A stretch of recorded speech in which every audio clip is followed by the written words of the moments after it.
الحمدللہ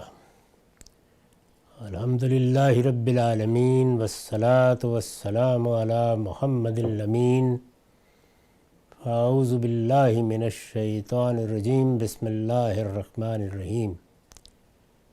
خواتین و حضرات، ہم مشکوٰۃ المصابیح میں کتاب الصوم کا مطالعہ کر رہے ہیں۔ لیلۃ القدر کا باب زیر بحث۔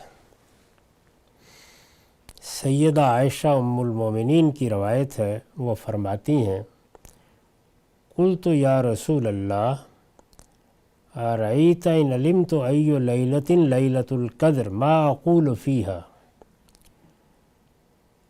یا رسول اللہ، کیا فرمائیں گے آپ اگر مجھے یہ احساس ہو جائے کہ کوئی رات لیلۃ القدر کی رات ہے تو میں اس میں کیا کہوں؟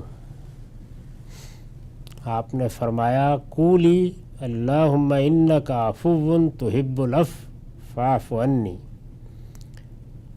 اس موقع پر یہ دعا کرو کہ اے پروردگار، تو سراسر مغفرت ہے، تو مغفرت کو پسند کرتا ہے، تو مجھ سے عفو درگزر فرما۔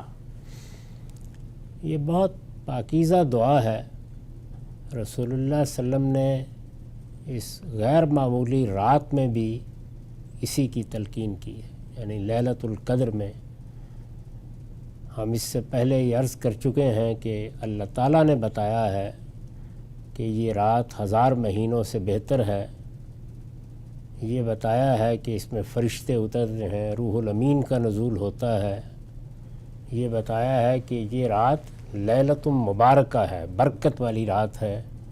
یہ بتایا ہے کہ یہ رات لیلۃ القدر ہے، فیصلوں کی رات ہے۔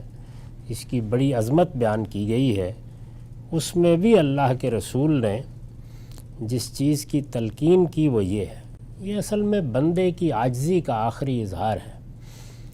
جو لوگ دین سے وابستہ ہوتے ہیں ان کو کچھ نیکی کی توفیق بھی ملتی ہے، ایمان کی نعمت سے بھی بہرہ یاب ہیں، اندیشہ ہوتا ہے کہ ان کے اندر کوئی استکبار نہ پیدا ہو جائے۔ بندے کو بندہ عاجزی رہنا چاہیے، اور سب سے بڑی دعا بھی یہی ہے کہ ہمارے گناہ معاف ہو جائیں۔ اللہ ہمارے گناہوں سے، ہماری کوتاہیوں سے درگزر فرمائے۔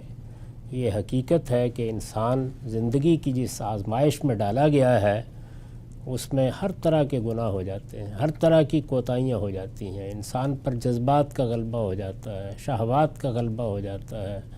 انسان بعض اوقات دوسروں کے ساتھ معاملہ کرنے میں انانیت میں مبتلا ہو کر معلوم نہیں کیا کیا باتیں کہہ ڈالتا اور کیا چیزیں کر ڈالتا ہے۔ اس لیے ہر وقت یہی دعا کرنی چاہیے۔ یہ روز کی دعا ہے، صبح و شام کی دعا ہے، اور خاص اس رات میں بھی حضور نے یہ تلقین فرمائی کہ یہی دعا کرنی چاہیے۔